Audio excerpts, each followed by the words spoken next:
Hello everyone, welcome back to my channel. আমার চ্যানেলে নতুন সদস্যদের অনেক অনেক ধন্যবাদ চ্যানেলটাকে সাবস্ক্রাইব করার জন্য। যারা এখনও করোনি প্লিজ করে দিও। তোমরা দেখতেই পাচ্ছ আমি আবার কিচেনে আবার নিয়ে চলে এসেছি একটা মাছের রেসিপি। আমার মেয়ের খুব ফেভারিট এই মাছটা, আর মাছ। এই দেখো আর মাছের রেসিপি। আমি আজ আর মাছের একটু ডালনা করে দেখাবো, বেশ বিয়েবাড়ি স্টাইলে একটু কষা কষা টাইপের হবে। তার জন্য আমার কি চাইছি, এই যে আলু নিয়ে নিয়েছি একটা, একটু বড় সাইজেরই আলুটা একটাই নিয়েছি, এই জন্য একটু বড় সাইজে নিয়েছি। আর তার সঙ্গে লাগছে পেঁয়াজ, টমেটো, আর এখানে আমি আদা রসুনটা একটু ভিজিয়ে রেখেছি। তার সঙ্গে আমি দুটো ছোট্ট ছোট্ট শুকনো লঙ্কা আর দুটো কাঁচা লঙ্কা, তো এই দুটো লঙ্কা দিয়ে এটাকে বেটে নেবো। তার সঙ্গে টমেটোগুলোও বেটে নেবো, আর পেঁয়াজটা আমি এমনি নর্মাল কুচিয়ে ইউজ করব। তো চলো রান্নাটা তাহলে শুরু করি। প্লিজ রান্নাটা শেষ অবধি দেখো, আর ভালো লাগলে লাইক, সাবস্ক্রাইব আর কমেন্ট করতে ভুলো না কিন্তু। গ্যাসটা আমি অন করে নিয়েছি। এবার এর মধ্যে একটু বেশি পরিমাণেই তেল নিয়ে নেবো, কারণ মাছগুলো ভাজতে হবে ভালো করে, তাই জন্যে বেশি করে একটু তেল নিয়ে নিচ্ছি। দেখো তেলটা ভালো মতন বেশ গরম হয়ে গেছে। এবার আমি মাছগুলো একটা একটা করে ছাড়তে শুরু করবো। একটা জিনিস খেয়াল রাখতে হবে, এই রান্নাটা করতে গিয়ে যারা একদম নতুন রান্নাঘরে রান্না প্র্যাকটিস করতে বা ট্রাই করতে শুরু করেছো, তারা কিন্তু একটু সাবধানে, কারণ এই মাছগুলো তেলে পড়তেই একটু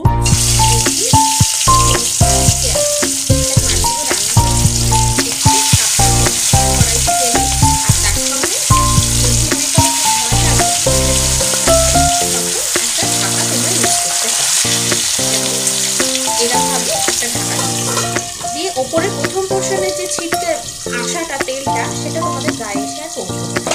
তো এটা একটা মানে আমি যেহেতু বহুদিন ধরে রান্নাঘরে রান্না করছি, তা আমার আস্তে আস্তে এটা অভ্যেস হয়ে গেছে, কিন্তু আমার খুব একটা দরকার পড়ে না। কিন্তু যারা একদম নতুন রান্না করছো, তারা এটা করে মাছগুলো ভাজতে পারবে।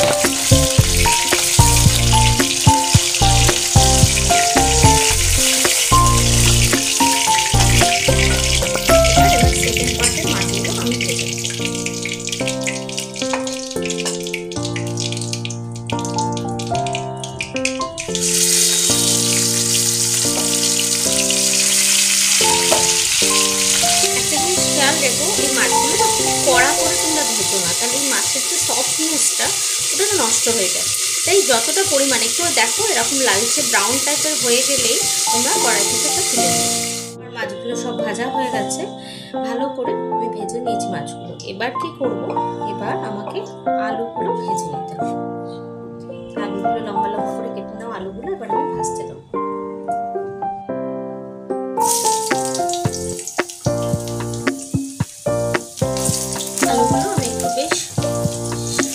লালচে লালচে করে একটু ব্রাউন ব্রাউন কালার আসবে, ততক্ষণ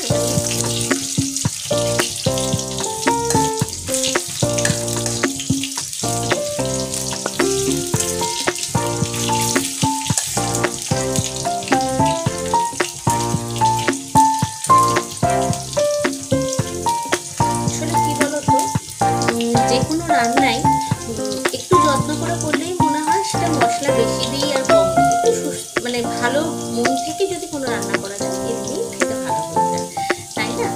খানিকটা মনের ওপরেও নির্ভর করে আমাদের রান্নাঘরে রান্না করাটা।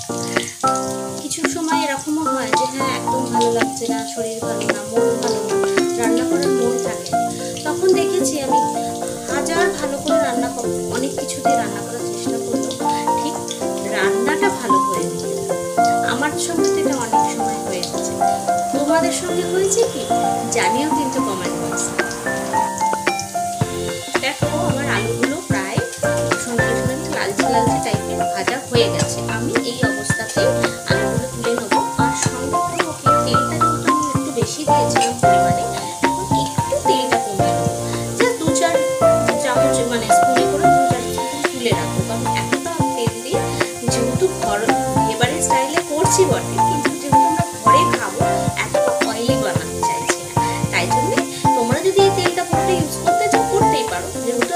ঘরোয়া রান্না করবো, তাই জন্যে অতটা তেল ইউজ না করে মাছটা বা আলুগুলো ভাজার পরে তেলটা একটু কমিয়ে দিচ্ছি।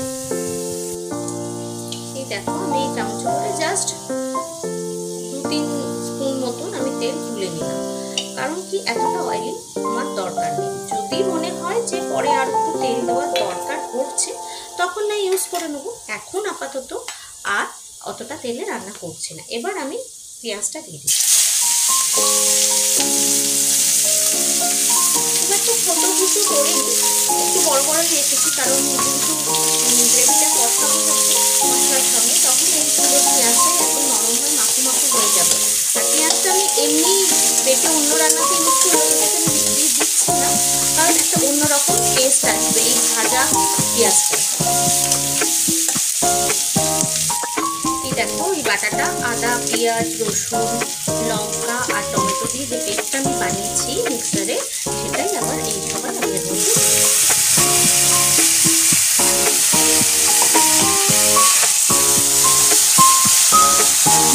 এই সময় গ্যাসটাকে আমি একটু সিমে করে দিচ্ছি, কারণ যেহেতু রান্নাটা অল্প তেলের মধ্যে করতে চাইছি, বেশ বাড়িয়ে রাখলে কষানোও হবে না আর রান্নাটা পুড়ে মানে মশলাগুলো একটু পুড়ে উঠতে পারে। এই জন্য আমি দেওয়ার পরে একটু কম আছে এটাকে কষাবো। এই সময় আমি বাকি মশলাগুলোর মধ্যে দিয়ে দিচ্ছি। জিরে দিয়ে দিলাম,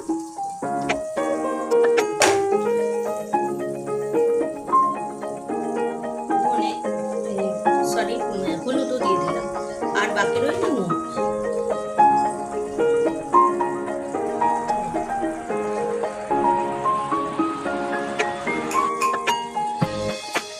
পেঁয়াজটা এই রান্নাতে অনেক সময় ভেজে নিয়ে যদি বেটে রান্না করি, তাতেও রান্নাটা খেতে ভীষণ ভালো লাগে।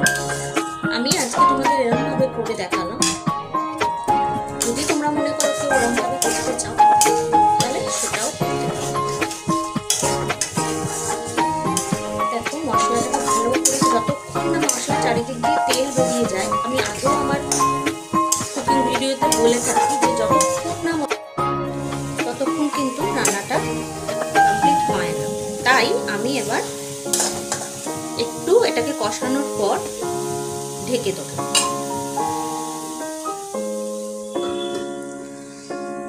এবার রান্নাটাকে হতে দেবো খানিকক্ষণ, গ্যাসটাকে সিম করে রেখে রান্নাটা ভালো করে, যাতে মশলাটা ভালো করে কষে যায় আর মশলার যে কাঁচা গন্ধটা সেটাও চলে যায়, সেটার জন্য আমি এখন ঢাকা দিয়ে কিছুক্ষণের জন্য রেখে দিচ্ছি।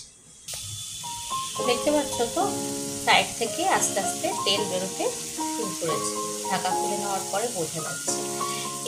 এবার এই মশলাটা যেটাতে করেছিলাম সেটার ভুলে এই বাকি জলটুকুনি এর মধ্যে দিয়ে দেবো। কেউ যদি একটু বেশি ঝোল ঝোল খেতে চাও তাহলে আরও বেশি করে জল এর মধ্যে দিতে পারো, তাতে কোনো অসুবিধা নেই।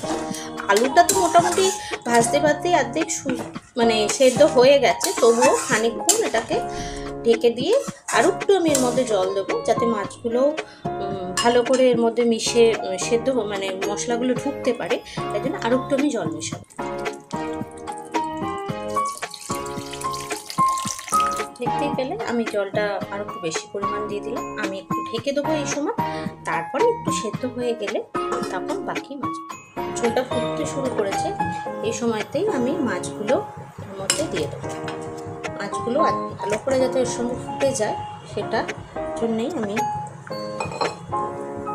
মাছের ঝোলটার মাছগুলোর ভেতরেও পুরো ঝোলটা গ্রেভিটা যাতে পুরো ভালো করে ঢুকে যাবে আর টেস্টটাও মশলার ভেতরে চলে যাবে।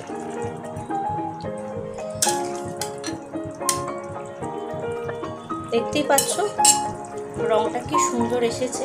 আমি আর কিছুক্ষণ এটাকে ঢেকে রাখবো মাছটার ভেতরে পুরোটা ঝোলটা দেওয়ার জন্য, ঢোকার জন্য। দেখো এটাকে শুকনো খোলায় এই গরম মশলাটা দেখতেই পাচ্ছ, এর মধ্যে দুটো এলাচ, দারচিনি, তার সঙ্গে লবঙ্গ আর ছোট্ট একটা তেজপাতা দিয়ে আমি শুকনো খোলায় একটু নেড়ে নিয়ে এটাকে ক্রাস্টটাকে দিয়ে এই হালকা হাতে এটাকে একটুখানি ক্রাশ করে নিলাম। পুরোটা গুঁড়োও হবে না, অথচ একটু দারদারা মতনও হবে, এরমভাবেই আমি এটাকে ক্রাশ করে নিচ্ছি। এই সময় আমি এটাকে গ্যাসটা অফ করে দেবো। এবার দেখো কি কি ভালো কালারটা এসছে না? এটা আলু টালু সব সেদ্ধ হয়ে গেছে। এই সময়তে আমি এই মশলাটা, তোমরা গুঁড়ো গরম মশলাও ইউজ করতে পারো, কোনো অসুবিধে নেই, কিন্তু এতে একটু ফ্লেভারটা আরও একটু ভালো আসে। আমি ওই জন্যে এরমভাবে এটা মেশালাম। ব্যাস, আমার রান্না অলমোস্ট ডান। এবার আমি সার্ভিং বলে সার্ভ করার জন্য রাখবো। গরম ভাতে এরকম একটা আড় মাছের ডালনা তোমাদের কেমন লাগলো অবশ্যই জানিও। আর ভালো লাগলে লাইক আর সাবস্ক্রাইব করতে ভুলো না কিন্তু। চলো এবার রান্নাটা সার্ভ করে নিই। আমি একটু এটার মধ্যে ঝোল ঝোল রেখেছি যাতে ভাতে মেখে খেতে একটু ভালো লাগে। যদি তোমরা মনে করছো যে একদম মাখা মাখা করবে, তাহলে একদম জলের পরিমাণটা শুকিয়ে নিতে পারো, তাতে কোনো অসুবিধা নেই। তাতেও খেতে ভীষণ সুস্বাদু হবে আর খুব ভালোও হবে।